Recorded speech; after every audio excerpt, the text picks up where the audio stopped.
Assalamualaikum warahmatullahi wabarakatuh. Perkenalkan, nama saya Wanda Gilang Ramadan, NIM 352010-335 dari kelas IE 20C5. Saya akan menyelesaikan tugas akhir, yaitu ujian akhir semester dari mata kuliah Psikologi Industri. Kali ini saya akan menjelaskan sebuah jurnal yang berjudul Komunikasi Organisasi. Langsung saja kita simak pendahuluan.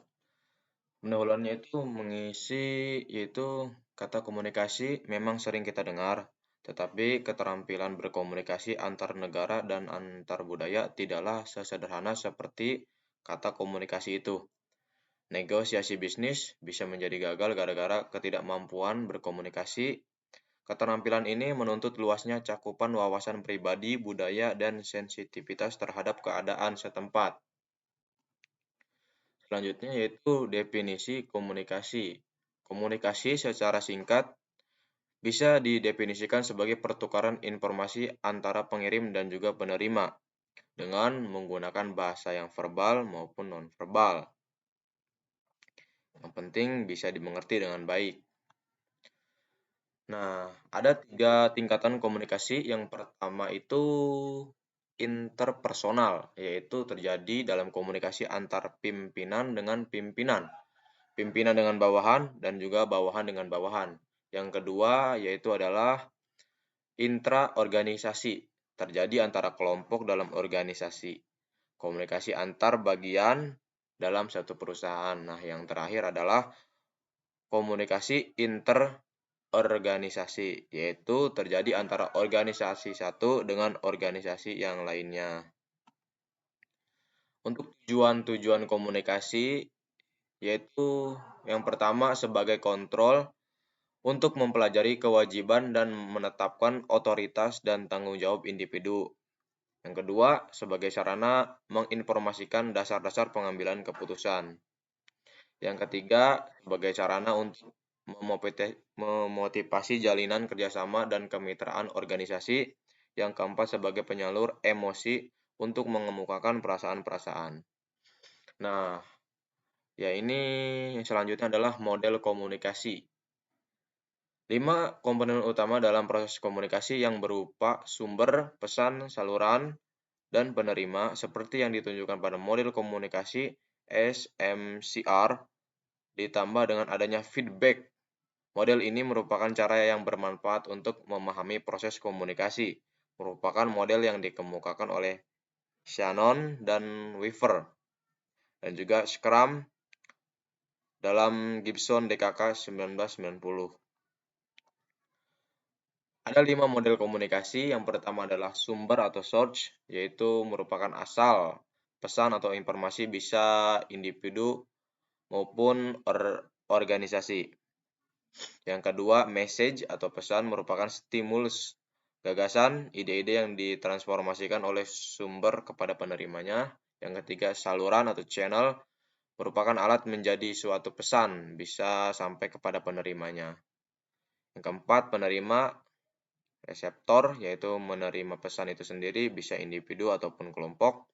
Yang terakhir adalah feedback, proses komunikasi satu arah, tidak memungkinkan adanya balikan dari penerima ke komunikator. Nah, di sini adalah kegagalan-kegagalan dalam komunikasi. Yang pertama adalah perbedaan kerangka acuan. Komunikasi yang sama sangat mungkin ditafsirkan dengan cara yang berlainan oleh si penerima bergantung pada pengalaman mereka sebelumnya. Yang kedua adalah kredibilitas sumber, yaitu kepercayaan, keyakinan, dan pengakuan penerima terhadap perkataan dan tindakan komunikator, yang pada akhirnya akan mempengaruhi pandangan dan reaksi si penerima. Yang ketiga adalah penyaringan, kondisi yang bisa terjadi pada pola komunikasi ke atas dengan melakukan manipulasi informasi atau bawahan menutupi informasi yang kurang disukai. Selanjutnya adalah bahasa. Banyak yang terjadi hambatan dan keterbatasan apabila ada 2 orang mempunyai 2 bahasa yang berbeda hendak melakukan interaksi. Yang kelima, aspek pragmatis, yaitu berkaitan dengan tingkat kesopanan, gaya komunikasi, bagaimana cara menjawab, ataupun cara memberi pujian. Selanjutnya, kepiawaian komunikasi, yaitu ciri kepribadian, variabel situasional, partisipasi sosial, kemampuan bahasa lokal, apresiasi terhadap adat istiadat.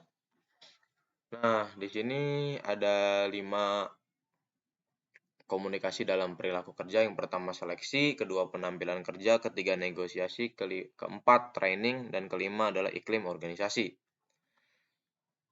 Seleksi, yang pertama ya, kemampuan berkomunikasi seseorang pelamar akan memberikan kesan dalam dan penting dalam proses seleksi personal. Jadi kemampuan komunikasi yang diberikan pelamar ya. Ketiga, penampilan kerja. Pada beberapa jenis pekerjaan ini, kemampuan berkomunikasi secara tertulis maupun lisan sangatlah penting untuk menunjang keberhasilan kerja.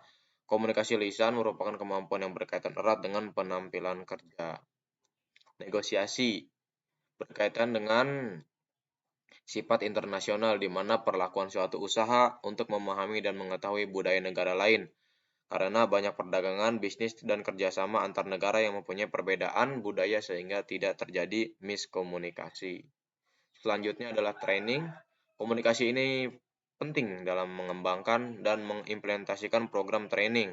Tujuan-tujuan dan program yang dijelaskan secara tuntas bersama-sama dengan penyampaian isi training.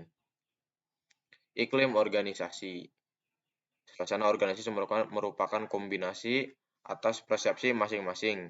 Suatu proses komunikasi organisasi yang baik akan menunjang terbentuknya iklim organisasi yang baik pula, yang bisa menjadikan kenyamanan dalam bekerja sehingga akan meningkatkan produktivitas kerja individu.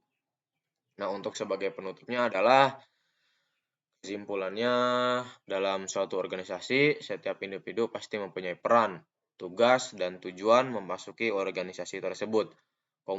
Komunikasi organisasi yang baik itu perlu mempertimbangkan banyak hal yang meliputi tingkat komunikasi, mana yang sedang kita jalankan, apa tujuannya, apa peran kita, siapa yang kita diajak komunikasi, dari negara dan budaya mana kita berasal, serta hambatan apa yang ada pada diri kita. Tujuan dan kelangsungan hidup organisasi bisa maju atau tidak tergantung dari keterampilan komunikasi organisasi itu tersebut. Komunikasi yang baik akan menjadikan suksesnya suatu organisasi. Jadi sangat penting sekali ya komunikasi itu agar suatu organisasi tujuannya bisa tercapai dengan baik. Dan yang terakhir adalah daftar pusaka ya, di mana materi-materi ataupun penjelasan itu saya ambil dari beberapa orang ataupun dari beberapa penelitian. Di sini bisa dilihat ada beberapa di sini ya yang bisa dikutip. Dan itu saja penjelasan ataupun review jurnal yang saya dapat berikan. Kurang lebihnya mohon maaf apabila ada kesalahan dalam pelafalan ataupun penjelasan dari jurnal yang saya sampaikan. Saya mohon maaf yang sebesar-besarnya. Saya tutup. Wabillahi taufiq wal hidayah. Wassalamualaikum warahmatullahi wabarakatuh.